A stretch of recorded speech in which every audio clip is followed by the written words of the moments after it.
మీ తాకట్టు బంగారాన్ని విడిపించిన 30 నిమిషాల్లో క్యాష్ ఇవ్వబడును. కొమ్మూరి గోల్డ్. నమస్తే రమగారు. నమస్తే జయ. రమగారు, శ్రావణ మాసంలోకి అడుగు పెట్టబోతున్నాం. మరి శ్రావణ మాసం యొక్క విశిష్టత, శ్రావణ మాసం అనగానే అందరికీ మనకు గుర్తొచ్చేది వరలక్ష్మి వ్రతం. లక్ష్మీదేవికి ప్రత్యేకంగా మనం పూజలు చేసుకుంటాం. ఆడవారంతా కూడా నోములు నోచుకుంటూ ఉంటారు. సో ఈ మాసం యొక్క విశిష్టత ఒకసారి మాట్లాడుకుందామండి. మనం ఏటా 5 ఏళ్ల నుంచి చెప్తూనే ఉన్నాం. ఏ సంవత్సరానికి ఆ సంవత్సరమే వరలక్ష్మి వ్రతాలు కూడా ఏటా చేసేవే.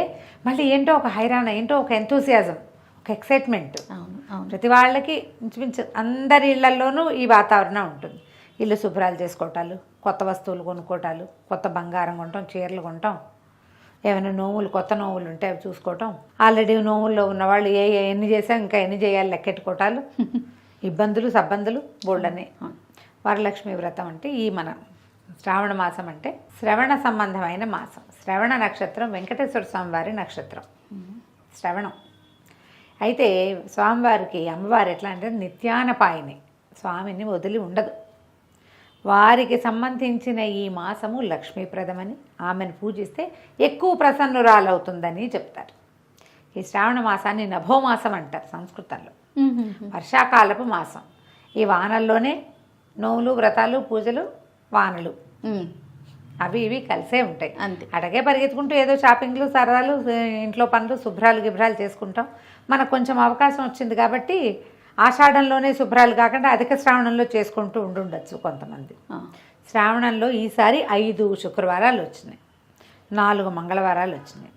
శ్రావణ శుక్రవారాలు, శ్రావణ మంగళవారాలు. శుక్రవారం లక్ష్మీ పూజ, మంగళవారం గౌరీ పూజ చేసుకుంటే విశేషమైన ఫలితం లభిస్తుంది. ఇదేంటంటే పూజించుకోవడానికి మంచి అవకాశం. అవును అవును. దీనివల్ల అదేదో పడిపోతుంది అనుకోవద్దు. ఈ మాసంలో మనం అమ్మని పూజించాలి, అది మనకి మంచిది. మాసం యొక్క విశిష్టత, మాస విశిష్టత. ఈ కాలం మంచిది. ఈ మామూలుగానే ప్రసన్నురాలుగా ఉంటుంది, పూజిస్తే ప్రసన్నురాలు అవుతుంది లక్ష్మీదేవి. ఈ మాసంలో మరింత అధిక ప్రసన్నురాలుగా ఉంటుంది కాబట్టి వదిలేయకుండా ఏదో ఒక రోజు, ఏదో ఒక వారమైనా పూజ చేసుకోండి అని చెప్తారు. వరలక్ష్మి వ్రతం విధానంగా కలశం పెట్టుకుని వాయినం ఇచ్చి, తర్వాత ఏమో 9 రకాల పిండి వంటలు చేసి, ఇలా నియమంగా చేసే పద్ధతి ఉన్న వాళ్ళు అది చేసుకుంటారు. ఓకే. ఒకవేళ నియమాలు లేవు, ఊరికే పూజ, శుక్రవారం మంచిదేని 5 శుక్రవారాలు లక్ష్మీ పూజ చేసుకోవచ్చు. లక్ష్మీదేవికి పాయసము అవి ఇష్టం అంటారు. శనగపప్పుతో చేసిన ఏ భక్ష్యమైనా ఆవిడకి ఇష్టం. మైసూర్ పాకు లాంటివి శనగ పిండితో చేసినవి అవి కూడా నివేదన చేయొచ్చు. ఎంత శక్తి ఉంటే అంత శక్తి మీద. మనం నూనె పదార్థాలు చేయలేకపోతావు, పాయసంలోనే పరమాన్నం చేస్తామా, ఒక గుప్పెడు శనగపప్పు వేసి చేయండి, అంతే. ఎంత హాయిగా ఉంటుంది. అవును, సింపుల్గా అవుతుంది. అమ్మవారికి ఇష్టమైంది పెట్టామనే ఒక మనకు సంతోషం కూడా ఉంటుంది. అందుకని ఏం చేయొచ్చు, మన ఇంట్లో ఉన్నా లేకపోయినా మనం పూజ చేసుకోవచ్చు. ఓకే. పైగా ఒక సంవత్సరం చేసాం, నిరుడు చేసాం, ఈ సంవత్సరం చేయలేకపోతున్నాం, ఏదైనా కొంప మునిగిపోతుంది, అలా భయపడద్దు. కుదిరితే చేసుకుంటాం, లేకపోతే శ్రద్ధగా ఒక దండం పెట్టు.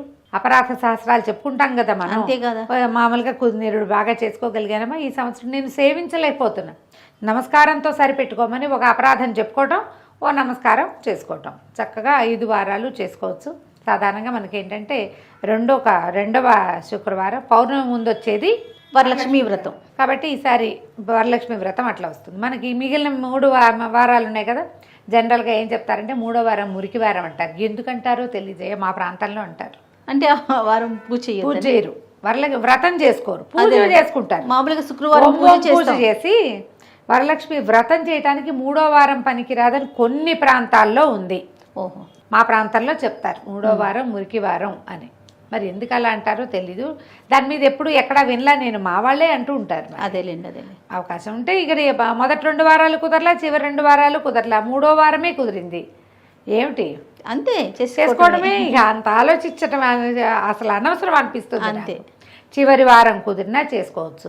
4 వారాలు పూజ చేసుకున్నాం, 5వ వారం కుదరలేదు, కొంప మునుగుతుందని పొరపాటును కూడా అనుకోవద్దు. దండం పెట్టడం, పూజ చేసుకోవటం. చిన్న నివేదన నుంచి పెద్ద రకాలు 16 రకాల కుడుములు పెట్టి, పదార్థాలు పెట్టి నివేదన చేసినా బాగానే ఉంటుంది. జనరల్గా 5 లేదా 9 చేస్తారు. కుదిరితే 5, 2 అంటే మామూలుగా అన్న నివేదనలు 3, నూనెలో వేసేవి 2 చేస్తారు. గారెలు, బూరెలు, పాయసం, పులిహోర, దత్తోజనం, లేదా పొంగలి, పులిహోర, దత్తోజనం, పొంగలి, పులిహోర, బజ్జీలు, అట్లా ఏదైనా అలా చేసుకోవచ్చు. గారెలు, బూరెలు ఏంటి ఒక నూనెతోటే మనం లాగించేస్తాం. అట్లా చేయొచ్చు. ఇంకొంతమందికి ఇంకో రకం అలవాటు ఉంటుంది. 9 ఉన్నాయి కదా, బజ్జీలు, తర్వాత పాలకాయలు, తర్వాత పాలపూరీలు, అమ్మవారికి ఇష్టమైన నివేదన పాలపూరీలు అని చెప్తారు.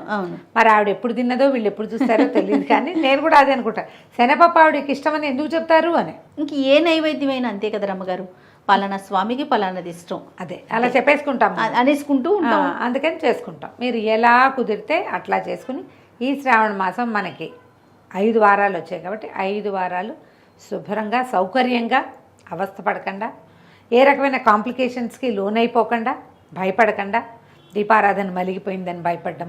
ఏదో మైలు వస్తుంది రమ్మగారు, 2వ వారం చేసుకోలేకపోతారు, 3వ వారం చేసుకోవచ్చా అనే ప్రశ్న వస్తుంది, లేకపోతే 4వ వారం వరలక్ష్మి వ్రతం చేసుకోవచ్చా అన్న అనుమానం వస్తూ ఉంటుంది. చేసుకోవచ్చు, 4, 5 కూడా చేసుకోవచ్చు. ఏ వారం కుదిరితే ఆ వారం చేసుకోవచ్చు. శుభము అసలు అలవాటుగా చెప్పబడింది, కథలో చెప్పింది మాత్రం 2వ వారం. ఓకే, కుదరలేదు పౌర్ణమి ముందొచ్చే వారము అని చెప్పారు, ఆ రోజుకి కుదరలేదు, మరుసటి వారం చేసుకో అంతే. ఇంకా ఆ రోజు ఏం చేస్తాము, దాని మీద భయపడకూడదు, బెంగపడకూడదు అనుకుంటా చేయాలి. అవును అవును. ఒక్కో సంవత్సరం మొత్తానికే కుదరదు మనకి, ఒక్కొక్కళ్ళకి. ఏం చేస్తారు, ఇది చేసే క్రమంలో ఈ నెలలో తులసి మొక్కలు నాటుకోవచ్చా, నాకు వచ్చిన ప్రశ్నలు చెప్పేస్తున్నా నేను. చెప్పండి. తులసి చెట్టు పెట్టుకోవచ్చా అని అడిగారు ఒకరు. శ్రావణ మాసంలో తులసిని నాటచ్చా? లక్షణంగా నాటుకోవచ్చు. అసలు ఆ ప్రశ్న ఎందుకు వచ్చిందంటారు రమ్మగారు?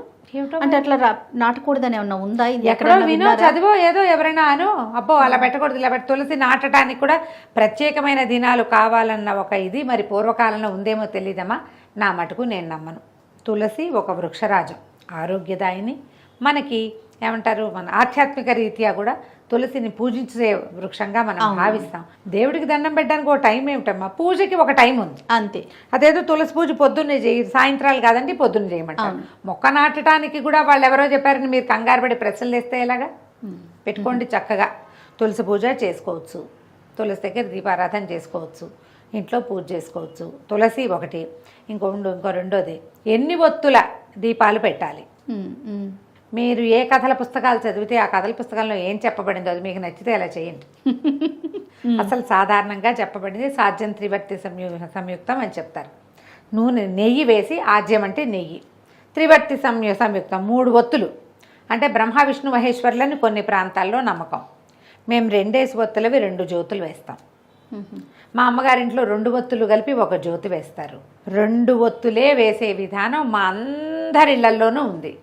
శ్లోకంలో సాధ్యం త్రివర్తి సంయుక్తం అని ఉంది. ఏం చేస్తాం? అయితే 1, లేకపోతే 2, లేకపోతే 3, మీ ఇంట్లో ఏదైతే అది 1. నెంబర్ 2, మీరు ఎవరిని ఫాలో అవుతారో వాళ్ళు చెప్పింది, లేదా మీ పురోహితుడు మీకు పూజ చేసేందుకు వచ్చిన అయ్యగారు ఎలా చెప్తే అలా చేసుకోండి, దాన్ని ఫాలో అయిపోండి. మళ్ళీ దీని మీద ఇలా పెడుతున్నాను కరెక్టా కదా అని ఇంకోళ్ళని అడగద్దు. ఎప్పుడు కూడా ప్రశ్నల మీదే మీకు అనుమానాలు పెరుగుతాయి. అంతే. నువ్వు అదే నీ అలవాటుగా చేసుకో, ఏమీ ఉండదు, ఇన్వాలంటరీగా గాలి తీసుకున్నట్టే. అంతే అంతే. నువ్వేం అడిగావా, ఇది ఏ ముక్తో తీసుకుంటున్నాను నీకు గుర్తొస్తుంది? అసలు రాదే. వీటి మీద ఎందుకు ప్రశ్నలు అనవసరంగా టెన్షన్ పడతారు కదా. ఏం పడకండి, హాయిగా పూజ చేసుకోండి, చక్కగా చదువుకోండి. లక్ష్మీ అష్టోత్తరం చదువుకోవచ్చు, అష్టోత్తర శతనామావళితోటి ప్రకృతి నమః, ఓం వికృతి నమః అని ఒక్కొక్క నామంతో పువ్వులు వేసి పూజ చేసుకోవచ్చు. లక్ష్మీదేవికి ఏ పువ్వులతో పూజ చేయాలి? చేమంతి పువ్వులు విశేషంగా చెప్తారు. మీ వాకిళ్లల్లో ఉంటే పారిజాతాలు, నందివర్ధనం, గరుడవర్ధనం, కనకాంబరాలు వాటితోటి కూడా చేసుకోవచ్చు. మల్లెలు, మొల్లలు దొరికితే వాటితోటి చేసుకోవచ్చు. జాజి పూలు దొరుకుతాయి, జాజి కూడా విశేషంగా చెప్తారు అమ్మవారికి. సంపెంగలు అవి దొరికితే చేసుకోవచ్చు. కమలాలు దొరికితే మరీ శ్రేష్టం. ఆవిడ కమలాలయ్య కాబట్టి పద్మంలో పుట్టిందని చెప్తారు కాబట్టి ఆ పద్మాలతోటి పూజ. ఒక పద్మం దొరికినా ఒక పద్మం పెట్టుకుని పూజ చేసుకోండి. పద్మం దొరకకపోతే చేమంతి పూలతో చేసుకోండి. మీరు చింతలు పెరిగి అనవసరంగా చేయవలసిన పూజ, చదువుకోవాల్సిన స్తోత్రం, ఉంచవలసిన భక్తి మానేసుకుని చేయలేకపోయిన దాని మీద, జరగని దాని మీద ఏదో జరుగుతుందో అని భయపడి ఇంత బాధపడద్దమ్మా. భక్తుడికి మన తాలూకు భక్తి అనురక్తియే కావాలి. మనకి భగవంతుడికి కావాల్సింది మన భక్తే, పువ్వు పూజ కాదు. కాబట్టి ఇవి శ్రేష్టం అని చెప్పారు. అవకాశం ఉంటే చెయ్యి, లేకపోతే మానే. అంతే. అవకాశం కోసం ప్రయత్నం చేయొచ్చు కదా. వాకిళ్లల్లో ఉండే పువ్వులతోటి చక్కగా పూజ చేసుకోవచ్చు. మరువము వాటితో చేయొచ్చు. తర్వాత ఏమో మన బిల్వదళాలు. ఈ రోజుల్లో బిల్వంతో లక్ష్మీ పూజ కూడా చాలా శ్రేష్టమని కొంతమంది పెద్దవాళ్ళు చెప్తున్నారు. అంటే రోజువారీ లక్ష్మికి బిల్వార్చన చెప్పబడలా, ప్రత్యేకంగా ఈ శ్రావణ శుక్రవారాల్లో చేస్తారు. కొన్ని దేవాలయాల్లో కూడా లక్ష్మీ అమ్మవారి దేవాలయాల్లో ప్రత్యేక దినాల్లో బిల్వార్చన చేస్తారు. శివుడికే మనం బిల్వం పెడతాం కదా, ఈవిడికి ఇప్పుడు అమ్మకు కూడా పెట్టచ్చు. లక్ష్మీదేవికి శ్రావణ మాసంలో చేయొచ్చు. ఒక వారం అవకాశం ఉంటే 2 బిల్వదళాలైనా తెచ్చి పెట్టుకోండి, చేసుకోవటం మంచిది. ఆలయ దర్శనం చేయదలుచుకుంటే ఎలాంటి ఆలయాలను దర్శించాలి రమ్మగారు ఈ మాసంలో? విష్ణువాలయాలు ఏవైనా వెళ్ళచ్చు. ఏ విష్ణువాలయమైనా పనికొస్తుంది.